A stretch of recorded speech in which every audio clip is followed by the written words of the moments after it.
התחנה הבאה, תל אביב מרכז.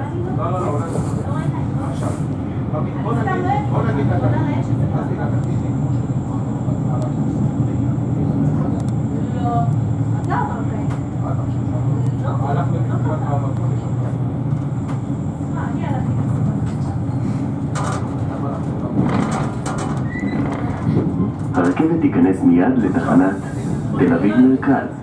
הנוסעים לתחנות הרצליה, בית יהושע, נתניה, חדרה מערב, קיסריה, פרדס חנה, בנימינה, עתלית, תחנות חיפה, לב המפרץ, חוצות המפרץ, קריות, עכו ונהריה, מתבקשים להחליף רכבת בתחנה הבאה. היציאה מהתחנה באמצעות כרטיס הנסיעה בלבד. הנכם מתבקשים לא לשכוח חפצים וציוד אישי ברכבת. למען בטיחותכם, הנכם מתבקשים להיזהר בזמן העצירה ובמהלך הירידה מהרכבת.